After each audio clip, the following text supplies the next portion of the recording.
일본 정부가 LA 시간으로 오늘 저녁에 후쿠시마 오염수 방류를 강행할 것으로 보입니다. 네.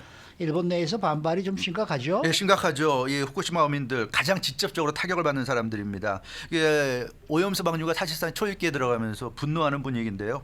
그 후쿠시마 어민들 보니까 그 배에 가서 이렇게 뭐 만지고 뭐 물건을 만지고 물고기 잡을 준비를 하지만 일이 손에 잡히지 않는다 이런 얘기를 하면서 일본 언론들과 인터뷰에서 착잡한 모습을 보였습니다. 특히 기시다 총리와 일본 정부를 강하게 비난하는 목소리가 터져나왔습니다. 바다가 쓰레기장이냐? 왜 바다를 망치냐? 이제 이런 말이 가장 많이 나왔어요. 이 사람들은 바다에서 건지는 이제 물고기들로 먹고 사는 사람들이다 보니까 이 바다를 망치는 거에 대해서 굉장한 이 분노를 가지고 있었고요. 요즘 시대에 방사능 오염수를 바다에 버리는 게 말이 되냐 이런 얘기를 했습니다. 예전에는 몰랐으니까 그걸 버려도 그렇게까지 문제가 되는지 몰랐으니까 버린다 치지만 요즘은 다 알지 않냐? 방사능 오염수 바다에 버리면 얼마나 문제가 되는지 다 알면서 이걸 버리냐? 그럴 수 있느냐? 양심이 있느냐? 이제 이런 얘기들을 후쿠시마 어민들이 일본 정부를 향해서 하고 있습니다. 네. 게다가 기시다 총리가 약속을 어겼다라는 비난도 네. 굉장히 많이 나와요. 기시다 총리가 선거운동하면서 네. 이 후쿠시마 어민들에게는 어민들의 생존권을 반드시 지켜주겠다 그런 얘기를 했어요. 네. 그래서 그럼 기시다가 총리가 되면 최소한 후쿠시마 오염수를 멋대로 방류하진 않겠구나 하는 생각이 찍어졌는데 이제 와서 이러니까 후쿠시마 어민들은 더 분노하는 거죠. 총리가 자기 입으로 한 약속을 스스로 깨버렸다. 한 나라의 총리가 이렇게 약속을 깨도 되는 거냐.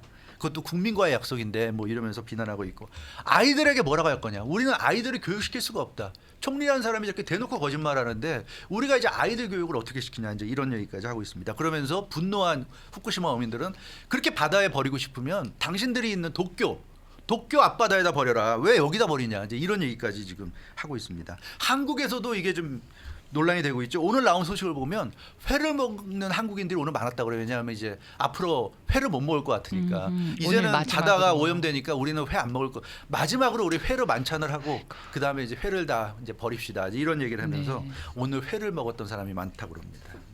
네. 근데 일본 정부가 이렇게 국내외 반발을 무릅쓰고 오염수를 무리하게 방류로 하기로 한 결정은 이유가 뭐예요? 결국은 후쿠시마 원전 자체를 완전히 폐쇄하기 위한 거죠. 폐쇄를 하려니까 일단 그 오염수부터 다 방류하고 오염수를 버리고 나서 원전을 이제 폐쇄하려고 하는 겁니다. 그런데 이 후쿠시마 원전 오염수 방류가 이거 한 번으로 끝나는 게 아니에요. 그게 문제죠.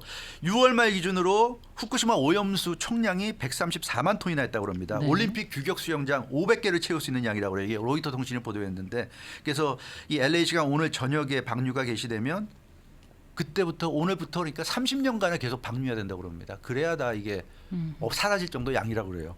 30년간. 그럼 2023년이니까 2053년까지 계속 지금 방류를 해야 된다고 그러는데 이 도쿄신문도 그런 보도를 하고 있어요. 오염수 발생량이 좀 줄어들고는 있지만 완전히 지금 멈추지 않고 있다. 지금도 계속 생겨나고 있다는 거예요. 그래서 버려도 또 생겨나고 버려도 또 생겨나니까 이거 한 30년은 가야지 완전히 없어질 수 있다. 이런 얘기를 지금 하고 있습니다.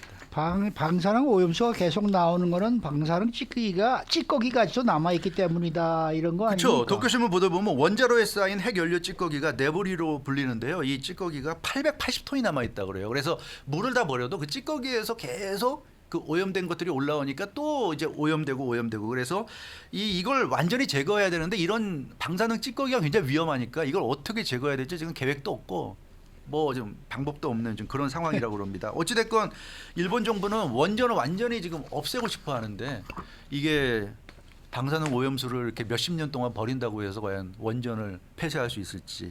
그래서 가장 그 공포스러운 시나리오가 뭐냐면 원자로 폐기 목표 시점이 일본 정부의 목표 시점이 2051년인데 2051년 돼도 오염수는 계속 나올 거다 하는 그런 예상이죠. 그래서 참 답답한 상황입니다. 이걸 처리할 수 있는 방법이 다른 방법이 있는데 이 방법이 가장 싸답니다. 그래서 맞아요. 돈을 그런 얘기도 아끼기 있죠. 위해서 네. 이렇게 한다는 소식도 참 있어요. 심각한 상황이에요. 네. 나이 든 사람들이 우리 뭐 다 몇십 년 후에 다 죽고 없을 텐데 이런 생각을 해서 만약 이런 결정을 한다 그러면 우리 자손들은 어떻게 해요? 그러니까요. 어떻게 해요? 지구는 어떻게 합니까? 그러니까요. 네. 그러니까 그렇게 너무 단순하게 생각하면 안 될 것 같아요. 제발 좀 뭔가 좀 더 좋은 대책을 근데 마련하게. 세계 여러 나라들의 여론이 참 조용하다라는 생각이 들어요. 왜냐하면 그 나라들도 언젠가 이런 비슷한 선택을 할 가능성이 생길 수도 있기 때문에 네. 한국하고 중국만 반대 목소리가 좀 높은 거 같고 미국에서는 뭐 뉴스도 안 나와요 지금 이게. 네. 그러니까 미국 사람들은 대부분 모르는 것 같고 정치인들은 그냥 모른 척 눈 감아주는 거고요. 어차피 일본의 도움이 많이 지금 오늘 아침에 뭐 저 주일 미국 대사는 뭐 찬성한다라고 왜냐하면 밝혔더라고요. 동북아시아에서 중국을 지금 봉쇄하는데 일본이 중요하다 보니까 일본이 원하는 거를 모른 척 눈 감아주는 거고요. 일반 국민들은 뭐 잘 모르는 거고 참 안타까운 상황인 것 같습니다. 네, 주영석 기자였습니다.